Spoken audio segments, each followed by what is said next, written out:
मैं शपथ लेता हूँ कि विद्यार्थी मेरा धर्म है, मानवता की सेवा करना मेरा परम लक्ष्य है। राष्ट्र की उन्नति में मैं सदैव तत्पर रहूँगा तथा अपने कर्तव्य मार्ग पर आगे बढ़ते हुए एक स्वच्छ, सुंदर तथा भ्रष्टाचार मुक्त मैं भारत का निर्माण करूँगा।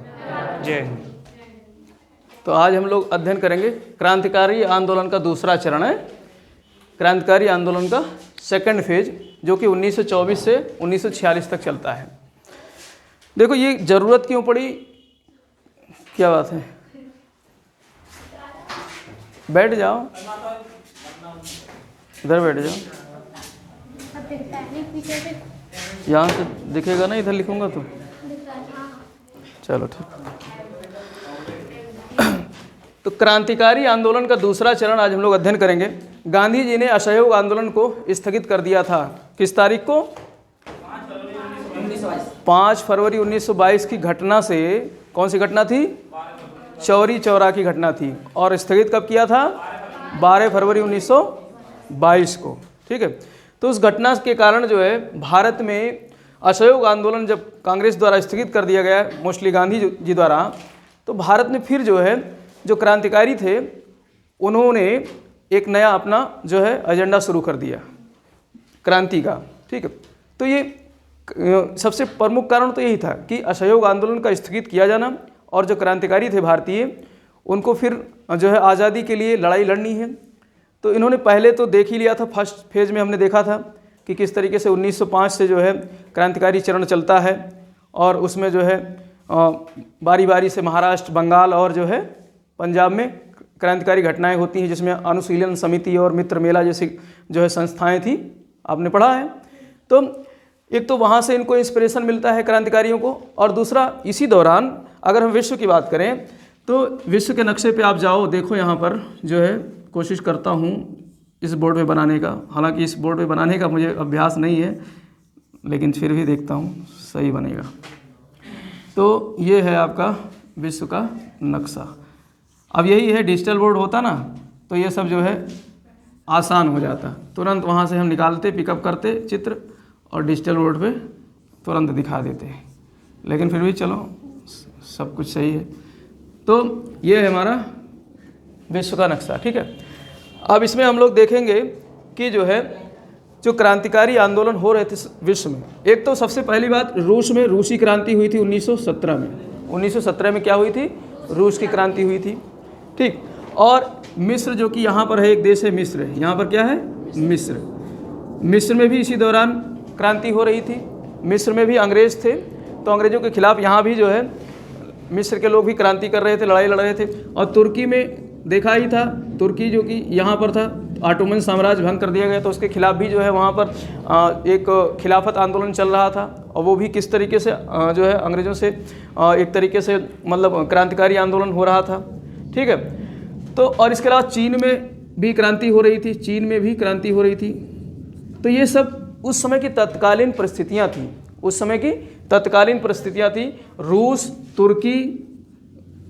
में, तुर्की में, मिस्र में, चीन में, ठीक है, इन सब जगहों पे क्या हो रहे थे इस दौरान? क्रांतियां हो रही थी। 1917 से लेकर के 1919, 20, 21 तक जो है यहाँ पर क्या हो रही थी? क्रांतिकारी गतिविधियां हो रही थी। तो इन क्रांतिकारी गतिविधियों से भारत के क्रांतिकारियों ने एक, उनको क्या मिला? मोटिवेशन मिला, एक शिक्षा मिली कि हम अब अगर हमारे गांधी जी शांत बैठ गए हैं, असहयोग आंदोलन को बंद कर दिया है, तो हमें भी पुनः जो है क्रांति का रुख अपनाना चाहिए। तो इसलिए भारत में फिर से क्रांति गतिविधियां शुरू हो जाती हैं, भारत में फिर से क्रांतिकारी गतिविधियां शुरू हो जाती हैं, और इसका केंद्र भी जो है कई जगह रहता है। सबसे मुख्य केंद्र तो इसका पंजाब होता है, उत्तरी प्रांत होता है, और जो है बंगाल होता है। ये सब इसके क्या होते हैं? सेंटर्स होते हैं क्रांति के। पहले हमने देखा था महाराष्ट्र एक प्रमुख सेंटर था, ठीक है, जो है तिलक जी के नेतृत्व में। तिलक जी की मृत्यु कब हो जाती है? 1 अगस्त 1920 को।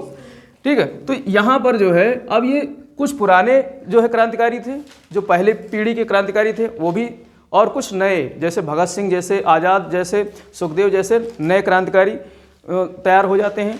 तो वो सब मिलकर के जो है भारत में भी क्रांतिकारी गतिविधियों को अंजाम दे रहे होते हैं। तो बात हम करते हैं सबसे पहले अगर क्रांतिकारी गतिविधियों, यहाँ पर हम लोग इस चरण में 1924 से लेकर और 46 तक की जो है कई ऐसे क्रांतिकारी गतिविधियाँ होती हैं जो एक संगठन बना करके क्रांतिकारी गतिविधियाँ करते हैं।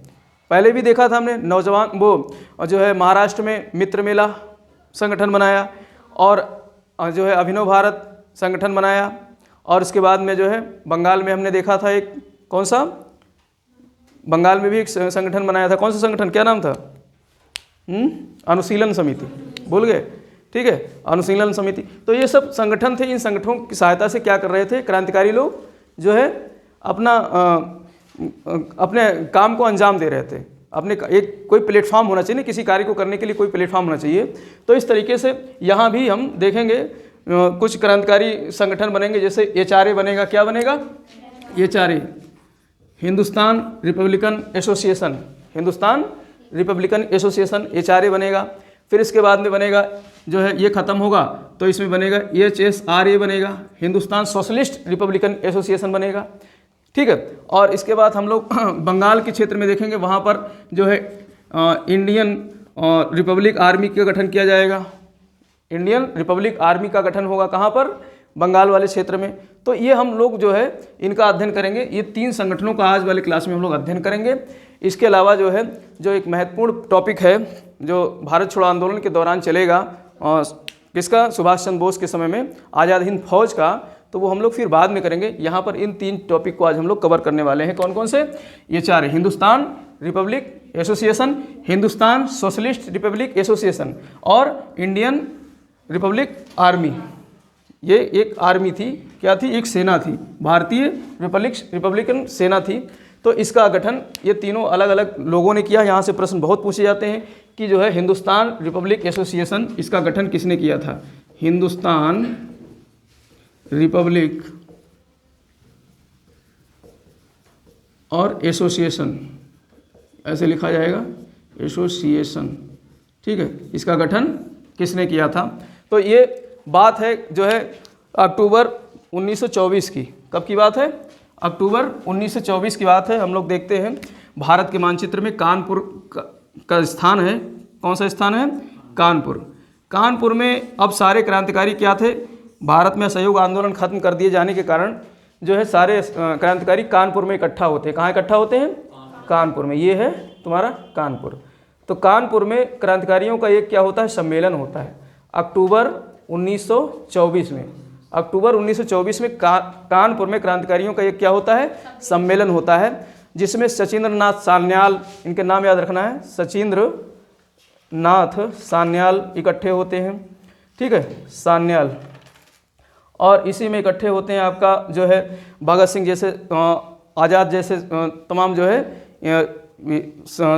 और जो है क्या नाम है क्रांतिकारी इकट्ठे होते हैं। सचिंद्र नाथ सान्याल ने यहाँ पर कानपुर में HRA की जो है स्थापना की, हिंदुस्तान रिपब्लिक एसोसिएशन की स्थापना की। तो प्रश्न यहाँ से बनता है कि कानपुर के सम्मेलन में अक्टूबर 1924 में जो कानपुर का सम्मेलन हुआ था, वहाँ पर जो सचिंद्र नाथ सान्याल जो पुराने क्रांतिकारी थे और इनके सहयोगी थे योगेश चटर्जी। इनके सहयोगी कौन थे?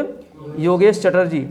तो इन दोनों ने मिल करके कानपुर में एक संगठन बनाया जिसका नाम था HRA, Hindustan republic association, Hindustan republic association. तो इसका गठन किसने किया? सचिंद्र नाथ सान्याल ने और योगेश चटर्जी ने। कब किया? अक्टूबर 1924 में किया। तो सन याद रखना है, कब हुआ था? अक्टूबर 1924 में। ठीक, तो इनका उद्देश्य क्या था? इनका उद्देश्य ये था कि भारत में सबसे पहली बात क्या थी, इस समय जो है गांधी जी द्वारा चलाया जा रहा अहिंसात्मक आंदोलन स्थगित हो गया था, अर्थात असफल था। ठीक है, तो इन लोगों का काम क्या था कि उस अहिंसात्मक आंदोलन का प्रचार करना, दुष्प्रचार करना, कि देखो गांधी जी लठिया लेकर चले थे हमको आज़ादी दिलाने, अहिंसा के बल पर, सत्य के बल पर कुछ नहीं हुआ। ठीक है, तो ये लोग प्रचार करते थे इधर उधर कि अहिंसा से कुछ नहीं होने वाला है, हम लोगों को अब क्या करना पड़ेगा? प्रत्यक्ष कार्रवाई करनी पड़ेगी, पिस्तौल का जवाब पिस्तौल से देना पड़ेगा, बम का जवाब बम से देना पड़ेगा। तो प्रत्यक्ष कार्यवाही करनी पड़ेगी, यानी डायरेक्ट एक्शन प्लान बनाना पड़ेगा। जो अंग्रेज कर रहे हैं उसका जवाब हमको उसी लहजे में देना पड़ेगा। तो इनका यही उद्देश्य था, नौजवानों को जो है अपने संगठन में भर्ती करना और उनको जो है ट्रेनिंग देना बम बम बनाने की। जैसे भगवती चरण वोहरा, ये जो है ये भी थे इसी में, भगवती चरण वोहरा, भगवती चरण वोहरा, ये भी एक क्रांतिकारी थे। ठीक है, ये जो है इनकी पत्नी थी दुर्गा जो है, तो उनको लोग, ये चूँकि बड़े थे उम्र में आज़ाद वगैरह से, तो उनको दुर्गा भाभी कहा करते थे। कभी कभी प्रश्न में आ जाता है कि दुर्गा भाभी कौन थी, तो भगवती चरण वोहरा की क्या थी, पत्नी थी। क्योंकि भगवती चरण वोहरा ये उम्र में बड़े थे आज़ाद वगैरह से, भगत सिंह से, तो इनको, इनकी पत्नी को ये लोग क्या कहते थे, दुर्गा भाभी। इनका भी बड़ा अहम योगदान था इस क्रांतिकारी घटना के दौरान, इस दौरान जो एचआरए से जुड़ी हुई थी। किससे जुड़ी थी, एचआरए से, हिंदुस्तान रिपब्लिक एसोसिएशन से जुड़ी हुई थी। ठीक है, तो इस तरीके से इन लोगों ने संगठन बना लिया और इनका उद्देश्य ये था कि प्रत्यक्ष कार्यवाही करना, अंग्रेजों के खिलाफ क्या करना, प्रत्यक्ष डायरेक्ट एक्शन। मतलब अगर वो गोली चलाते हैं तो हमें भी गोली चलाना होगा, क्योंकि अहिंसा के बल पर गांधी जी ने अभी तक ये शो कर दिया था कि कुछ होने वाला नहीं है। गांधी जी हालांकि वो बहुत ही रिजिड आदमी थे और अपने सिद्धांत को लेकर के, देखो 22 आदमी के मारे जाने से उन्होंने जो है पूरा जो है आंदोलन को ही स्थगित कर दिया था। तो एक तरीके से मतलब वो अपने सिद्धांत से डिगने वाले नहीं थे। वो जानते थे कि जो है हम मुट्ठी भर हैं हिंदुस्तानी, यहाँ पर मुट्ठी मतलब अंग्रेज मुट्ठी भर हैं, लेकिन हमारे पास जो है संख्या होने के बावजूद भी हमारे पास क्या नहीं, मुट्ठी भर हथियार है। हम जो है उनसे लड़ नहीं सकते हैं। अगर वो हमको मार रहे हैं और उसके खिलाफ हम भी अगर गोली पिस्तौल की बात करने लगे तो फिर वो 2 दिन में ही जो है पूरे हिंदुस्तान को जो है दंड दे करके और एक तरीके से काल कोठरी में भेज देंगे, परेशान कर सकते हैं, क्योंकि उनके पास में वेपन्स ज़्यादा हैं, गोला बारूद ज़्यादा हैं। ठीक है, और तकनीक ज़्यादा है उनके पास में। हम लोग तो अभी कुछ नहीं है। पहली बात तो हमारे अंदर अभी नेशनलिज्म ही नहीं, राष्ट्रीयता ही नहीं है, जो एक दूसरे की हम सहयोग करें, सहायता करें। हम आपस में बटे हुए हैं, हिंदू मुस्लिम में बटे हुए हैं, सब धर्मों में बटे हुए हैं, जातियों में बटे हुए हैं। तो गांधी जी इस चीज़ को भली भांति समझते थे, इसलिए उन्होंने जो है अहिंसा का हथियार अपनाया था कि लड़ करके, उनसे डायरेक्ट लड़ करके हम गोली बारूद से नहीं जीत सकते हैं। लेकिन फिर भी इन जो है जो जितने भी क्रांतिकारी थे, इनका अपना स्थान है, अपना रोल है, क्योंकि कहीं ना कहीं दबाव में तो अंग्रेज आते थे। जब अंग्रेज अगर कोई क्रिया करते थे जो है यातना की, तो उस यातना की क्रिया से, उस यातना के कार्य से अंग्रेज डर तो जाते रहे होंगे कि कहीं भगत सिंह जैसे लोग जो है आकर के काउंटर एक्शन न कर दें, खिलाफ में जो है कोई कार्यवाही न करें। तो इसलिए जो है इनका भी अपना महत्व है। तो पहले जो संगठन की बात कर रहे हैं, क्या नाम है, हिंदुस्तान रिपब्लिक एसोसिएशन। इसका गठन कहाँ किया गया, कानपुर में। कब गठन हुआ, 1924 में। गठन करने वाले कौन थे, सचिंद्रनाथ सान्याल, योगेश चटर्जी, भगवती चरण वोहरा, इनमें से किसी का भी नाम आए, ये सब क्या थे, इसमें संगठन में शामिल थे। यहाँ पर तो मोस्टली 2 लोगों का नाम ऐसे याद रखना है आपको, सचिंद्रनाथ सान्याल और योगेश चटर्जी। ठीक, तो इन लोगों ने क्या किया, इस संगठन का जो है गठन किया। कहाँ से, कानपुर से, 1924 में। और उद्देश्य क्या था, जो है प्रत्यक्ष कार्यवाही करना, अंग्रेजों के खिलाफ क्या करना, प्रत्यक्ष डायरेक्ट एक्शन करना। तो इसके साथ में इन्होंने अब कुछ कांड भी किए, इन्होंने कुछ कांड भी किए, कर्म भी करना है, कांड भी करना है। तो इन्होंने क्या किया, मतलब इनके पास पैसे नहीं थे और वेपन्स नहीं थे, तो इसके लिए ये लोग क्या करते थे, चोरी डकैती किया करते थे। पहले तो सेठ वगैरह को लूट लेते थे, धन्ना सेठों को लूट लेते थे। लेकिन लोगों में एक अफवाह फैलने लगी कि ये क्रांतिकारी जो है वास्तव में लुटेरे हैं, डकैत हैं। तो इन्होंने फिर अपना रुख किया कि सिर्फ अंग्रेज़ों को लूटना है। किसको लूटना है, अंग्रेज़ों को लूटना है। तो एक बार जो है एक भारत में ही जो है ये एक ट्रेन आ रही थी सहारनपुर से लखनऊ के लिए, एक ट्रेन आ रही थी सहारनपुर से लखनऊ के लिए। यहाँ पर है लखनऊ आपका, ठीक है, और ये है आपका सहारनपुर।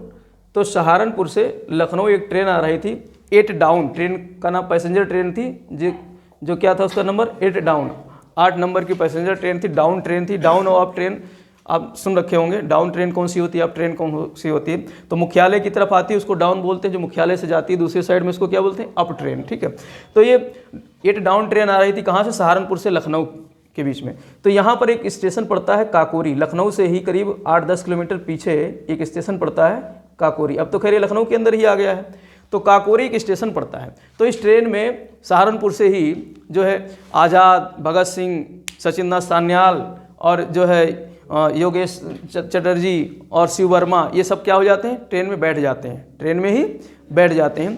और वहाँ से बैठते हैं, उसके बाद में जो है काकोरी पहुंचते ही ये क्या करते हैं, ट्रेन की चेन पुलिंग कर देते हैं, ट्रेन की चेन पुलिंग कर देते हैं। और चेन पुलिंग करने के साथ ही जो है ट्रेन रुक जाती है। फिर जो है इनके पास पिस्टल होता है, पिस्टल दिखा दिखा करके अंग्रेज़ों से जो खजाना होता है वो लूट लेते हैं। लूट का माल इनको मिलता है 4601 रुपया। कितना मिलता है? 4600। उस समय का 4601 रुपया भी बहुत था। तो कुल टोटल जो लूट का माल इनको मिला था 4601। ये तो वैसे ही बता रहा हूँ, इसको आंकड़ा याद नहीं रखना है एक एक्यूरेट आंकड़ा है, लेकिन ये आंकड़ा याद नहीं रखना है। ये तो मुझे मतलब ध्यान में आ गया इसलिए बता रहा हूँ। तो 4601 रुपया ये लूट में पाते हैं। कहाँ पर? काकोरी में। तो काकोरी में जो घटना हुई ये कौन सी तारीख को हुई थी? ये हुई थी 9 अगस्त 1925 को। ये घटना हुई थी 9 अगस्त 1925। तो ये तारीख आपको याद रखना है, यहाँ से प्रश्न पूछता है। ठीक, काकोरी की घटना कब हुई थी? 9 अगस्त 1925 को। और ट्रेन का क्या नाम था? 8 डाउन ट्रेन थी, जो कहाँ से आ रही थी? सहारनपुर से लखनऊ के लिए। तो ये भी रूट याद रखना, कहाँ से आ रही थी? सहारनपुर से लखनऊ आ रही थी। और कौन से स्टेशन पे लूटा गया? तो काकोरी स्टेशन। तो इसीलिए इस कांड को कहते हैं काकोरी कांड। कौन सा कांड कहते हैं? काकोरी कांड इसको कहा जाता है। ठीक, हालांकि बहुत ज़्यादा लूट नहीं थी, लेकिन ये अंग्रेज़ों के मुंह पे तमाचा तो था ही कि जो है 7-8 लोगों ने मिल करके और ट्रेन को ही लूट लिया, खजाना लूट ले गए अंग्रेज़ों का। तो इस लूट के बाद से क्रांतिकारियों का जो जज्बा था लोगों के बीच में बढ़ गया। जो पब्लिक थी, जो अंग्रेज़ों से परेशान रहा करती थी, उनको लगा कि नहीं, ये लोग अच्छा काम कर रहे हैं, अंग्रेज़ों को लूट लाट रहे हैं, मार मूर रहे हैं, तो बढ़िया काम कर रहे हैं। तो उसके बाद से इनका जो है कद बढ़ गया लोगों के बीच में, पब्लिक के बीच में। तो इन्होंने कई कार्य अंजाम दिए, लेकिन यहाँ पर ये महत्वपूर्ण कार्य है जहाँ से प्रश्न बनते हैं, काकोरी कांड। इसको क्या कहा जाता है? काकोरी कांड। कब होती है ये काकोरी कांड की घटना? 9 अगस्त 1925 की घटना है। ट्रेन कहाँ से? सहारनपुर से लखनऊ। स्टेशन कौन सा? काकोरी। तो इसीलिए इसको कहा जाता है काकोरी कांड। काकोरी कांड। फिर बाद में इन पर मुकदमा चलता है। इन पर क्या चलता है? मुकदमा चलता है। तो काकोरी केस चलाया जाता है।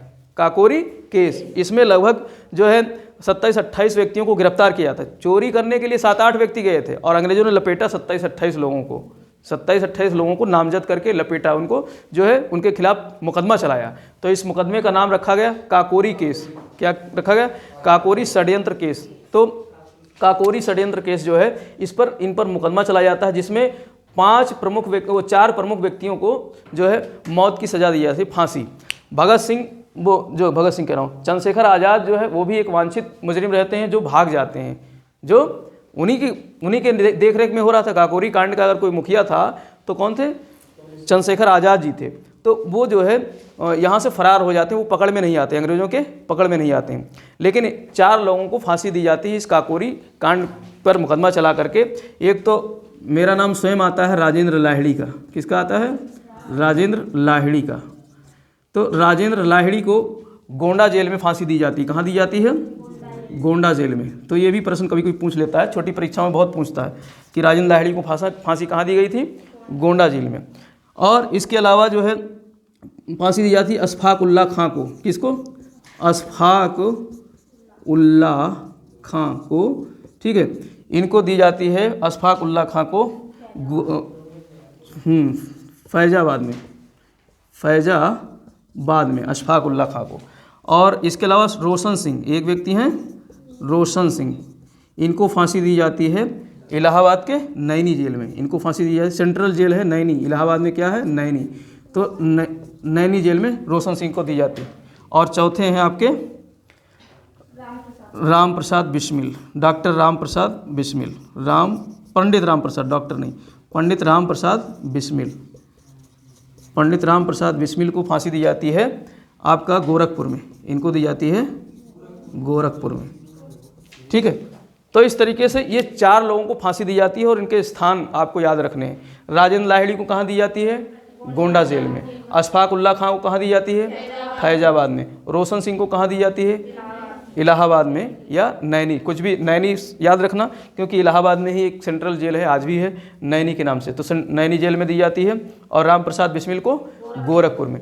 तो 4 लोगों को इसमें फांसी दी जाती है। और एक मुजरिम जो सरदार वो आज़ाद सिंह, चंद्रशेखर आज़ाद, वो भाग जाते हैं, वो फरार हो जाते हैं। तो ये 4 लोगों की फांसी का आपको याद रखना। तो प्रश्न यहाँ से बनता है कि जो है राजेंद्र लाहिड़ी को किस जो है केस में फांसी दी गई थी? काकोरी केस में। अशफाक उल्लाह खां को किस केस में फांसी दी गई थी? काकोरी षड्यंत्र केस में। रोशन सिंह को किस केस में फांसी दी गई थी? काकोरी में। ठीक, राम प्रसाद बिस्मिल को काकोरी केस में। सबके आपको स्थान ध्यान रखना है। तो इन लोगों को सबको बारी बारी से फांसी दे दी जाती है। देखो छोटी सी मतलब थोड़ा सा जो है चोरी डकैती की और उसमें केस बना करके अंग्रेजों ने इनको फांसी की सज़ा सुनाती। गांधी जी इस चीज़ को समझते थे, इसीलिए तो इस चीज़ से मतलब ऐसे मतलब हिंसा नहीं करना चाहते थे कि अगर हिंसा करेंगे हम तो थोड़ा हिंसा करेंगे वो लपेट देंगे ज़्यादा लोगों को। ठीक, क्योंकि उन्होंने कानून बना रखा था, उन्होंने समय समय पर ऐसे जो है कानून बना रखे थे जिसके देखो अभी देखा काला कानून ही आ गया था। कब आया था? 1919 में दे रिवोल्यूशनरी एक्ट आया था ना, रिवोल्यूशनरी और जो है करके क्या क्राइम एक्ट करके आया था। तो वो ऐसे ही एक्ट बनाते रहते थे जिसको काला कानून कहा गया। तो ऐसे कानून बनाए थे अंग्रेजों ने, तो उस कानून के तहत जो है वो कुछ भी कर सकते थे। और हमारी सुनवाई कोई उस समय इस तरीके से कोई संगठन भी ऐसा नहीं था अंतर्राष्ट्रीय स्तर का कि कोई सुने, तभी तो इन लोगों ने साम्राज्यवाद फैलाया पूरे संसार में। तो इस तरीके से ये घटना हो जाती है। इसके बाद में जो है ये संगठन भी धीरे धीरे ख़त्म हो जाता है। ये संगठन 1925 के बाद लगभग सब गिरफ्तार कर लिए जाते हैं और ये चारे संगठन जो है वो अस्तित्व में ख़त्म हो जाता है। और इधर पंजाब की बात करें तो पंजाब में एक नौजवान थे, पंजाब में जिनका नाम था भगत सिंह। पंजाब में एक नौजवान थे जिनका नाम था भगत सिंह। ये भी भगत सिंह भी इस संस्था से जुड़े थे। ठीक है, ये भी क्रांतिकारी थे।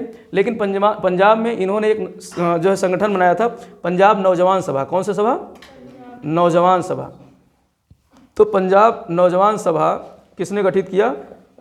भगत सिंह ने। तो याद रखना भगत सिंह। और कहाँ पर? ये पंजाब में, लाहौर में। कहाँ पर? पंजाब के लाहौर में 1926 में 1926 में इसका गठन किया था। इसमें ये भी पंजाब भगत सिंह के साथ यशपाल भी थे। कौन था? यशपाल भी थे। और एक थे छबीले दास थे, एक थे छबीले दास। तो यशपाल, छबीले दास, भगत सिंह, इन लोगों ने मिलकर के कौन से जो है संगठन बनाया था? नौजवान सभा। तो प्रश्न यहाँ से भी आता है, नौजवान संगठन या नौजवान सभा इसको किसने जो है स्थापित किया? भगत सिंह ने। इनके सहयोगी थे छबीले दास और यशपाल। तो इन तीनों ने मिलकर के इस संगठन को जो है बनाया। तो 1926 में संगठन बनाया। लाहौर में जो है एक जब साइमन कमीशन भारत आया 1928 में, तो लाहौर जब पहुंचा, साइमन कमीशन लाहौर पहुंचा, तो लाहौर में साइमन कमीशन का विरोध करने के लिए लाला लाजपत राय जो है वहाँ पर लीड कर रहे थे, नेतृत्व कर रहे थे। कौन कर रहा था? लाला लाजपत राय। तो लाला लाजपत राय के साथ में भगत सिंह भी थे और यशपाल भी थे, छबीले दास, ये सब लोग थे उसका विरोध करने के लिए। किसका? साइमन कमीशन का। साइमन कमीशन आगे पढ़ाएंगे, उस डिटेल में बताएंगे कि क्या था। ठीक है, क्योंकि अब आगे टॉपिक यही आएगा। लेकिन अभी यहाँ इतना जान लो कि साइमन कमीशन एक ऐसा कमीशन था जो 1919 का जो अधिनियम बनाया गया था, मॉन्टेगू चेम्सफोर्ड सुधार वाला जो अधिनियम था, उस पर 10 साल पर जो है उसके प्रतिवेदन देने के लिए, उसकी रिपोर्ट प्रस्तुत करने के लिए कमीशन 10 साल बाद बनाना था, जो 1928 में ही बना दिया गया था। ठीक है, तो इस तरीके से वो कमीशन भारत आता है साइमन कमीशन के नाम से। तो 1928 में कहाँ पहुँचता है? पंजाब में। तो पंजाब के लाहौर स्टेशन था, लाहौर स्टेशन पे जब साइमन कमीशन के आदमी पहुँचते हैं तो वहाँ पर काले झंडे लग करके कौन खड़े रहते हैं? लाला लाजपत राय, और उनके साथ में कौन रहते हैं? भगत सिंह वगैरह लोग खड़े रहते हैं। तो लाठी चार्ज में जो है लाला लाजपत राय की काफ़ी जो है गंभीर चोटें लगती हैं और वो बाद में एक्सपायर भी हो जाते हैं। ठीक, तो यही भगत सिंह वगैरह मिल करके जो है यहाँ पर जो लाठी चार्ज होता है सैंडर्स के कहने पर, सैंडर्स की बाद में हत्या करते हैं। अभी आगे हम लोग देखेंगे। तो यहाँ पर नौजवान सभा के लोगों ने मिल करके, प्रश्न बनेगा कि जो है लाहौर में लाला लाजपत राय के साथ में जो साइमन कमीशन का विरोध करने के लिए कौन से दल के लोग थे? नौजवान सभा के क्रांतिकारी लोग थे। कौन से? नौजवान सभा के क्रांतिकारी लोग थे, जिन्होंने जो है अपनी आंखों से लाला लाजपत राय को लाठी खाते हुए देखा था और काफ़ी प्रोटेस्ट भी किया था। लेकिन कर क्या सकते थे, वो भी लाठी खा रहे थे, लेकिन वो लाला लाजपत राय तो बुजुर्ग हो गए थे। ठीक, तो इस तरीके से जो है ये एक सभा जो है नौजवान सभा का थोड़ा सा जिक्र आता है, जो 1926 में गठित की गई थी। किसने गठन किया था? भगत सिंह ने। और साथ में कौन थे? छबीले दास और यशपाल। तो इनका नाम आपको याद रखना है। अब ये चारे जो है ख़त्म हो गया, लेकिन ये चारे जो ख़त्म हो गया, ये चारे संगठन डिसॉल्व कर दिया अंग्रेजों ने। उसके बाद में एक नया संगठन तो बनाना है, क्रांतिकारी गतिविधियों को तो लेकर चलना है। तो पर बात होती है आपकी जो है 10 सितंबर 1928 की। 10 सितंबर 1928 को आपके क्रांतिकारी जो है वो इकट्ठा होते हैं दिल्ली में। कहाँ इकट्ठा होते हैं? दिल्ली में। तो आप दिल्ली चलते हैं। दिल्ली में याद रखना 10 सितंबर 1928 का दिन है, ठीक है। 10 सितंबर 1928 को दिल्ली में एक स्थान है फिरोज शाह कोटला मैदान, आज भी है फिरोज शाह कोटला मैदान। तो फिरोज शाह कोटला मैदान में दिल्ली के इसमें इकट्ठा होते हैं क्रांतिकारी चंद्रशेखर आज़ाद के नेतृत्व में। यहाँ पर क्रांतिकारी इकट्ठे होते हैं, जिसमें भगत सिंह भी रहते हैं, यशपाल भी रहते हैं, ठीक है। तो ये लोग क्या होते हैं? यहाँ इकट्ठा होते हैं। तो यहाँ पर ये इकट्ठा होते हैं और इसी तारीख को 10 सितंबर 1928 को ही एक नया संगठन अस्तित्व में आता है। 10 सितंबर 1928 को। पहले तो था ये चारे, क्या था? ये चारे, हिंदुस्तान रिपब्लिक एसोसिएशन। अब इसमें सोशलिस्ट शब्द और बढ़ा दिया गया। क्या बढ़ा दिया गया? सोशलिस्ट शब्द। तो HSRA हो गया। ये संगठन क्या हो गया? HSRA, यानी हिंदुस्तान सोशलिस्ट। यहाँ पर एक शब्द बढ़ा दोगे, सोशलिस्ट। तो हिंदुस्तान सोशलिस्ट रिपब्लिकन एसोसिएशन। तो एक नया संगठन बनाया गया। कब? 1928 में। तारीख भूल जाओ लेकिन सन याद रखना है। कब बनाया गया? 1928 में। और जो HRA का गठन हुआ था वो कब हुआ था? 1924 में। HRA का गठन कब हुआ था? 1924 में HRA। तो याद रखना HRA का गठन 1924 में हुआ था। और काकोरी कांड से कौन संबंधित था? HRA। काकोरी कांड से कौन संबंधित था? HRA। देखो यहाँ पे फैक्ट है, थोड़ा सा उबाऊ होगा ये टॉपिक जो है, लेकिन आप जो है इसको नज़रअंदाज ना करो, प्रश्न यहाँ से आते हैं, ठीक। कुछ टॉपिक इतिहास में ऐसे हैं जो थोड़ा सा आपको रटना पड़ेगा, याद करना पड़ेगा। तो यहाँ कंसेप्ट ज़्यादा नहीं बनता है, तो इसलिए थोड़ा सा आपको उबाऊ लगेगा। तो HRA काकोरी जो कांड होता है वो किससे, कौन से संगठन से जुड़ा होता है? HRA। संगठन जो बनाए जाते थे कांड करने के लिए। किस लिए?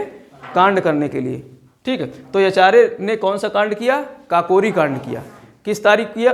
किस तारीख को किया? 9 अगस्त 1925 को। तो तारीख याद रखना, 9 अगस्त 1925 को। अगस्त का महीना जो है क्रांतिकारी, इसमें भारत की आज़ादी में कई जगह आपको आएगा, देखने को मिलेगा, ठीक है। अगस्त कई जगह देखने को मिलेंगे आपको। अगस्त प्रस्ताव आएगा, भारत छोड़ो आंदोलन आएगा, बहुत सारे अगस्त में देखने को मिलेंगे। ये महीना ऐसा रहा है, ठीक। तो जो है HRA से संबंधित काकोरी था। अब यहाँ पर जब ये संगठन बन गया, कौन सा? HSRA। इसमें इसका नाम थोड़ा बड़ा हो गया, तो बड़ा हो गया तो ये बाद में आएगा। सोशलिस्ट शब्द इसमें जोड़ दिया गया, क्योंकि भाई क्रांतिकारियों को एक संगठन में लाना था, एक प्लेटफॉर्म पे लाना था। तो इन्होंने फिर यहाँ पर दिल्ली में एक संगठन गठित किया जिसका नाम था Hindustan Republican socialist Republican association 1928 में। और गठन करने वाले कौन थे? आज़ाद और भगत सिंह। आज़ाद, भाई मैं आज़ाद कह रहा हूँ तो पूरा नाम आप ध्यान रखना। आज़ाद और भगत सिंह, दो नाम मुख्य थे इसमें। कौन से? आज़ाद और भगत सिंह। तो प्रश्न पूछा जाएगा कि हिंदुस्तान सोशलिस्ट रिपब्लिकन एसोसिएशन का गठन कौन किया था? चंद्रशेखर आज़ाद और भगत सिंह, दोनों इसके जो है गठन करता थे। लेकिन HRA का गठन किसने किया था? सचिंद्रनाथ सान्याल ने। सचिंद्रनाथ सान्याल और जो है आपके यशपाल वगैरह, और कौन थे? योगेश चटर्जी। कौन थे? योगेश चटर्जी थे, ठीक है। तो इन लोगों का नाम आपको याद रखना। लेकिन यहाँ पर चंद्रशेखर आज़ाद और भगत सिंह ये दो मुख्य लीडर थे जिन्होंने इसका गठन किया। और इसमें भी कई लीडर्स आते हैं, क्रांतिकारी लीडर्स, कई जो अभी भागे हुए थे, कहाँ से? काकोरी कांड करके, ठीक है। तो उनमें से कई लोग यहाँ इकट्ठा होते हैं और एक नया संगठन बनाते हैं जिसका नाम था HSRA। अब ये लोग कौन सा कांड करते हैं? ये इनके समय की 3 घटनाएं महत्वपूर्ण हैं। इनके समय की 3 घटनाएं महत्वपूर्ण हैं। एक तो ये 17 अक्टूबर 1928 को सैंडर्स की हत्या करते हैं। 17 अक्टूबर 1928 को सैंडर। अब देखो भगत सिंह भी यहाँ शामिल है ना, भगत सिंह हैं इसमें शामिल। भगत सिंह ने देखा था लाला लाजपत राय को अपने आंखों से घायल होते हुए, और घायल हो गए थे। उसके बाद में उनकी मृत्यु हो जाती है। तो उन्होंने कसम खाई थी कि जो है मैं सैंडर्स का बदला हत्या करके लूँगा, मतलब अपने लाला लाजपत राय की मृत्यु का। तो उन्होंने जो है मिल करके 4-5 लोगों ने एक टोली बनाई और लाहौर में, कहाँ पर? लाहौर में। तो यहाँ से भी प्रश्न आता है, सैंडर्स की हत्या कहाँ की गई थी? लाहौर में। तो 17 अक्टूबर 1928 को लाहौर में सैंडर्स की क्या कर दी जाती है? हत्या कर दी जाती। कौन कौन लोग करते हैं? तो इसमें भगत सिंह का भी नाम था, बटुकेश्वर दत्त का भी नाम था, यशपाल का भी नाम था, ठीक है। तो ये लोग मिल करके सैंडर्स की क्या कर देते हैं? हत्या कर देते हैं। तो ये कहलाता है जो है सैंडर्स कांड कहलाता है। ये सैंडर्स हत्याकांड कहलाता है। क्या कहलाता है? सैंडर्स। तो सैंडर्स की हत्या करने वाले कौन से संगठन के लोग थे? तो प्रश्न यहाँ से 3-4 संगठन का नाम दे देगा। HRA या HSRA, कौन सा संगठन था? HSRA। तो सैंडर्स की हत्या करने वाला संगठन था एचएस। आदमी तो वही हैं लेकिन संगठन बदल गया था। नौजवान सभा का भी जो है व्यक्ति भगत सिंह थे। तो अगर प्रश्न ऐसे बनाया जाए कि सैंडर्स की हत्या करने वाले में किन संगठनों का योगदान था, तो पहला दे देगा केवल HSRA, केवल नौजवान सभा, दोनों में से कोई नहीं, तो दोनों। ऐसे प्रश्न पूछे जाते हैं क्योंकि नौजवान सभा का सदस्य, नौजवान सभा का जो है मेंबर कौन था, भगत सिंह भी थे, ठीक है। और जो है यहाँ पर HSRA के भी फाउंडिंग मेंबर्स हैं, फाउंडिंग मेंबर्स वहाँ भी थे, मतलब व्यवस्थापक सदस्य। तो इस तरीके से सैंडर्स की हत्या हो जाती 17 अक्टूबर 1928 को।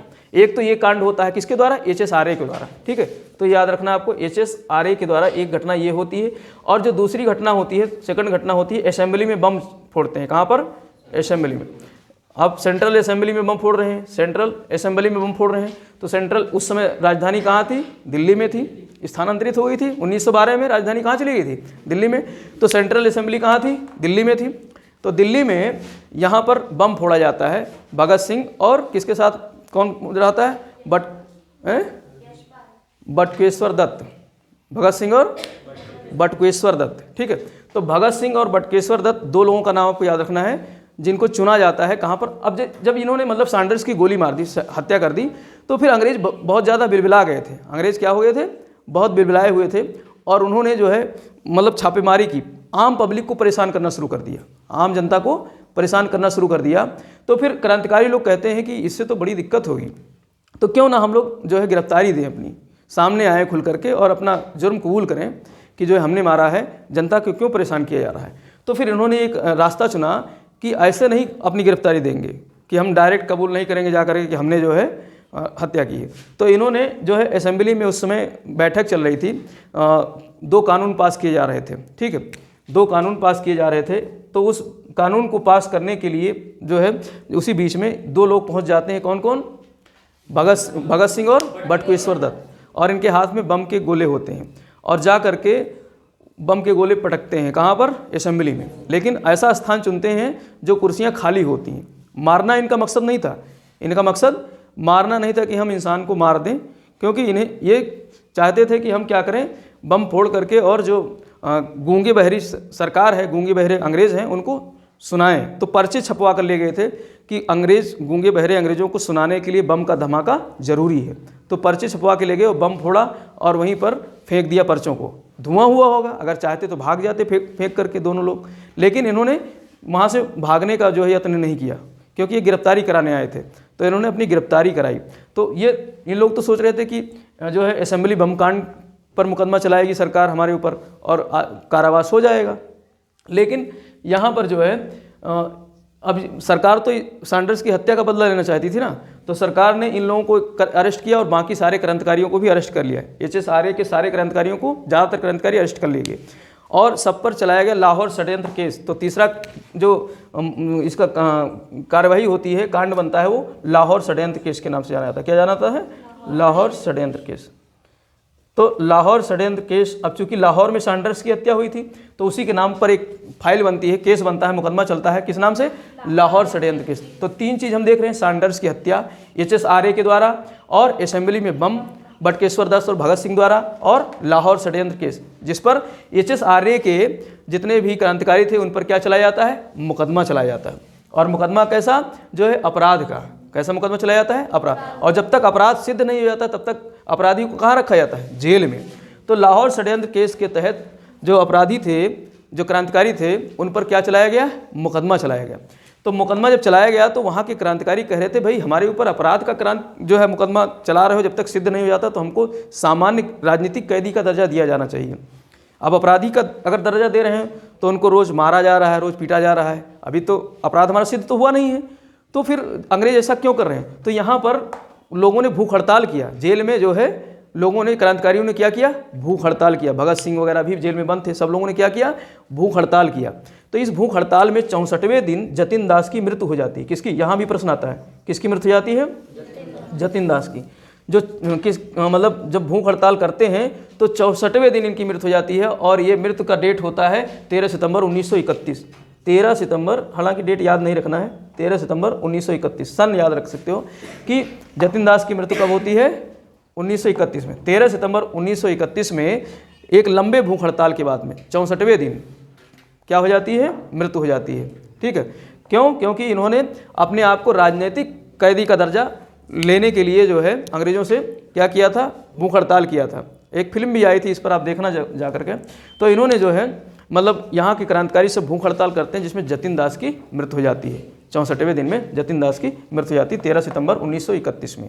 और बाकी सब पर जो है लाहौर षड्यंत्र केस का मुकदमा चलता है, जिसमें 3 लोगों को फांसी दी जाती है। वहाँ पर 4 लोगों को फांसी दी गई थी, HRA के जो है क्रांतिकारियों को, और HSRA क्रांतिकारियों में यहाँ पर 3 लोगों की फांसी की सज़ा मुकर्रर होती है। यहाँ भी भगत सिंह वो आज़ाद भाग जाते हैं, आज़ाद यहाँ भी पकड़ में नहीं आते हैं, वो यहाँ से भी भाग जाते हैं। तो 3 लोगों को फांसी की सज़ा मुकर्रर की जाती है 23 मार्च 1931। 23 मार्च 1931 इतिहास का वो दिन था जिस दिन हमारे महान क्रांतिकारी जो है शहीद हुए थे, भगत सिंह, बटुकेश्वर दत्त और सुखदेव नहीं, राजगुरु, हाँ, भगत सिंह, राजगुरु और सुखदेव, 3 लोग जो है यहाँ पर जो है इनकी फांसी होती है। भगत सिंह, ठीक है, सही कह रहे हो, भगत सिंह, राजगुरु और सुखदेव। तो ये 3 लोगों की याद रखना है आपको, सुखदेव। तो ये 3 लोग शहीद हो, इनको जो है फांसी दी जाती 23 मार्च 1931 को। तो ये डेट याद रखना, यहाँ से प्रश्न आता है। तो इनको कहाँ पर फांसी दी जाती है? लाहौर के सेंट्रल जेल में। कहाँ पर दी जाती है? लाहौर के सेंट्रल जेल में, वहाँ पर फांसी दी जा रही है। फांसी के फंदे पे जब लेकर आया जाता है तो लोग ये गीत गुनगुनाते हैं, दिल से निकलेगी न मर कर भी वतन की उल्फत, दिल से निकलेगी न मर कर भी वतन की उल्फत, मेरे मिट्टी से भी खुशबू ऐ वतन आएगी, मेरी मिट्टी से भी खुशबू ऐ वतन आएगी। तो ये गाते हुए आते हैं। तो प्रश्न कभी कभी यहाँ से पूछा जा सकता है कि जो है मतलब कौन सा गीत गुनगुना रहे थे? दिल से निकलेगी न मर कर भी वतन की उल्फत, मेरी मिट्टी से भी खुशबू ऐ वतन आएगी। ठीक, तो इसको गुनगुनाते हुए ये क्रांतिकारी आ रहे होते हैं। और यहाँ तक भी कुछ ऐसे मतलब जब भगत सिंह तो बहुत मतलब इनकी जितनी ताकत जो है क्रांति में थी, उतनी ज़्यादा ताकत इनके विवेक में भी था। बहुत विवेक से भी क्रांतिकारी थे, दिमाग बहुत ज़्यादा इनका फास्ट था, बहुत तेज़ दिमाग के थे। तो इन्होंने तो मतलब किताबें भी लिखी, कई विचार दिए, क्रांति संबंधित कई विचार दिए। और ये लेनिन जैसे व्यक्तियों को पढ़ा करते थे, उनकी किताबों को पढ़ा करते थे जेल में रहते हुए भी। लास्ट टाइम में भी जो है कोई जो है मार्क्सवादी विचारधारा के लेखक लेनिन या मार्क्स की किताब को पढ़ रहे होते हैं उस समय जेल में भी। जब अंग्रेज सिपाही आता है इनको लेने के लिए फांसी के लिए कि चलो तुम्हारी फांसी मुकर्रर हो गई, डेट जो है मुकर्रर है, ये समय है, तो कहते हैं अभी जो है तुम देख नहीं रहे हो, एक क्रांतिकारी दूसरे क्रांतिकारी से बात कर रहा है, बात पूरी नहीं हुई, बात पूरी हो जाए तब लेकर चलो हमको। अर्थात वो जब मार्क्स को पढ़ रहे होते हैं, लेनिन या मार्क्स की किताब को पढ़ रहे होते हैं, तो भी क्रांतिकारी थे रूस के, ठीक है। तो उस क्रांतिकारी की किताब को पढ़ के उसके विचार को ग्रहण कर रहे थे।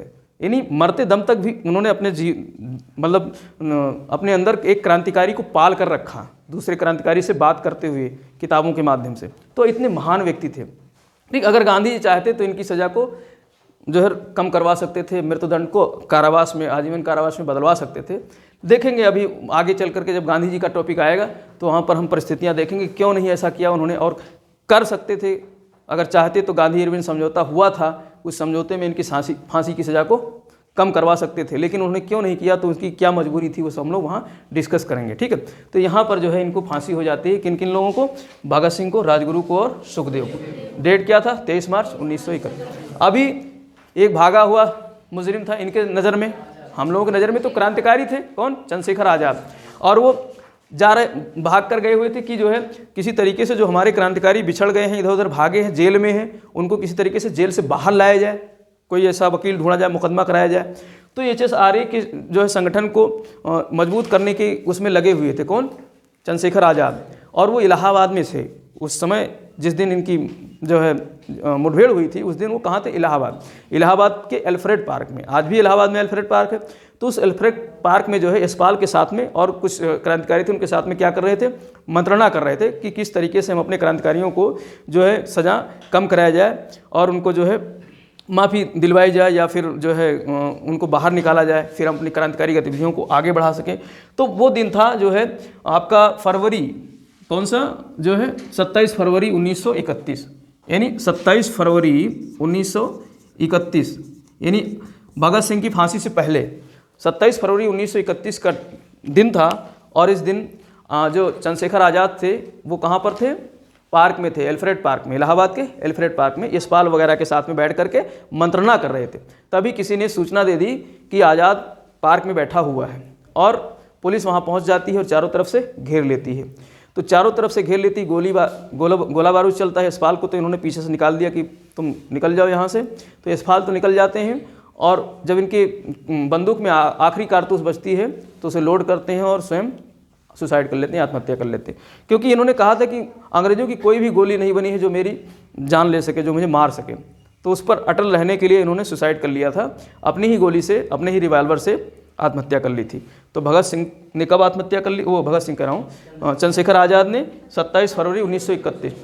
तो यहाँ पर सीरियल लगाने के लिए आता है, यानी भगत सिंह से पहले की घटना है। भगत सिंह तो 23 मार्च, लगभग एक महीने बाद में उनको फांसी होती है। तो उनको बचाने के चक्कर में ये लोग लगे हुए थे कि उनको कैसे वहाँ से निकाला जाए। मतलब अब ऐसा तो नहीं कि वकील ही करना है, जेल में कूद करके उनको निकाल लाएंगे, क्रांतिकारी तो है ना, तो वहाँ घूस दे करके, कूद फांद करके किसी तरीके से तो इस मंत्रणा में लगे हुए थे।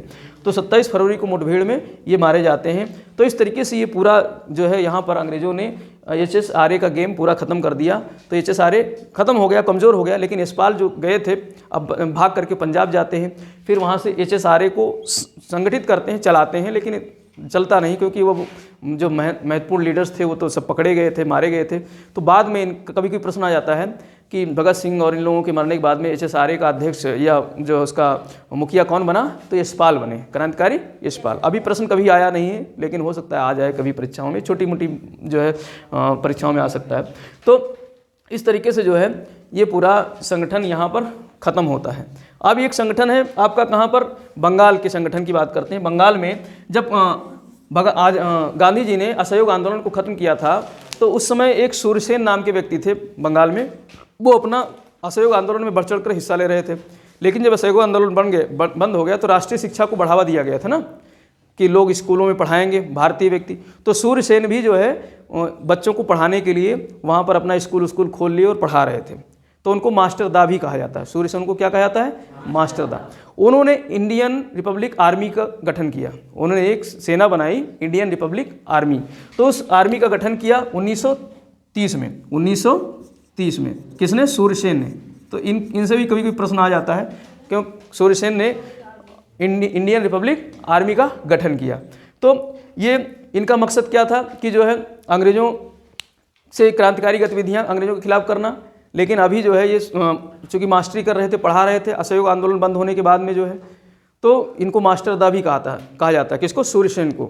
तो सूर्यसेन की से संबंधित एक महत्वपूर्ण घटना है 18 अप्रैल 1930 की। कब की है? 18 अप्रैल 1930 की है। ठीक, इस दिन ये क्या करते हैं, जो चटगांव है यहाँ पर आपका बांग्लादेश जो आज का है, वहाँ पर एक स्थान था चटगांव। वहाँ पर क्या था? एक चटगांव। ठीक, तो चटगांव में एक पुलिस स्टेशन था। चटगांव में क्या था? एक पुलिस स्टेशन। तो चटगांव के पुलिस स्टेशन पर जो वहाँ शस्त्रागार थे, क्या थे? शस्त्रागार थे, जो वहाँ की मतलब पूरा आर्मी का जो शस्त्र था वो सब क्या किया, वहाँ पर जा कर के लूटा और सबको बंधक बना लिया और थाने पे कब्जा कर लिया। थाने पे क्या कर लिया? कब्जा कर लिया। किसने? सूर्यसेन ने अपने लोगों के साथ में जा कर के, और चटगांव के शस्त्रागार को लूटा। कहाँ लूटा? चटगांव में।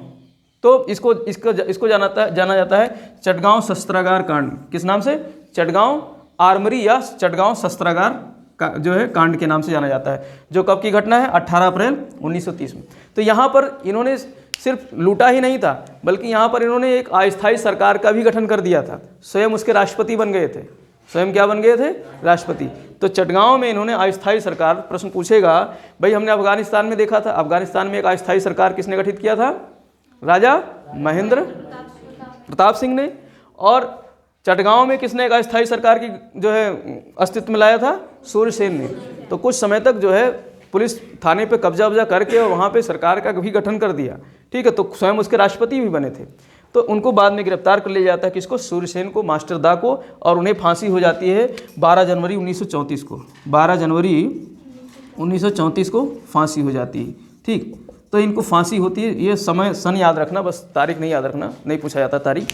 1934 में कब होती है फांसी? 1934 में। गठन कब किया? 1930 में। कौन से क्या गठन किया? Indian republic army. Indian republic army का गठन कब किया? 1930 में। किसने किया? मास्टर दा ने या सूर्यसेन ने। और इनको फांसी कब हुई? 1934 को। और घटना जो चटगांव की घटना थी वो कब की है? 1930 की, अप्रैल 1930 की। तो इस तरीके से ये 3-4 संगठन थे। ये कौन कौन से पढ़े हमने? HRA और HSRA और नौजवान सभा और IRA इंडियन रिपब्लिक आर्मी। तो Hindustan republic association, Hindustan socialist republic association और इंडियन रिपब्लिक आर्मी और नौजवान सभा, ये 4 संगठनों का हम लोगों ने यहाँ पर अध्ययन किया। ठीक है, अब इसमें हमको लगता है इसको एक बार आप थोड़ा सा रिवाइज कर लेना PDF नोट्स के माध्यम से, तो ये दिमाग में बैठ जाएगा, क्योंकि इसमें तथ्य ज़्यादा हैं। ठीक, लेकिन यहाँ से प्रश्न अक्सर पूछे जाते हैं। भगत सिंह तो प्यारा टॉपिक है, तो प्रश्न यहाँ से अक्सर आते रहते हैं। तो मेन चीज़ आपको याद रखना, भगत सिंह को फांसी कब दी गई थी? 23 मार्च 1931 को। और उससे पहले की घटना कौन थी?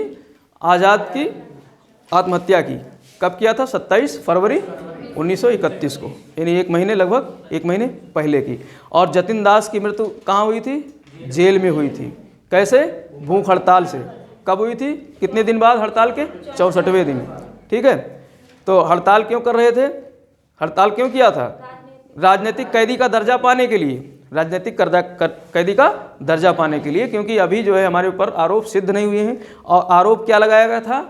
लाहौर षड्यंत्र केस, लाहौर षड्यंत्र केस का। और लाहौर षड्यंत्र केस किससे संबंधित है? सैंडर्स की हत्या से संबंधित है। सैंडर्स की हत्या कब हुई थी? 17 अक्टूबर है, दिसंबर है, अक्टूबर, 17 अक्टूबर 1928 को। तो सैंडर्स की हत्या हुई थी 17 अक्टूबर 1928 को। ठीक, तो इस तरीके से ये पूरे जो है घटनाक्रम है, इसको आप एक बार रिवाइज कर लेना PDF से, तो याद हो जाएगा।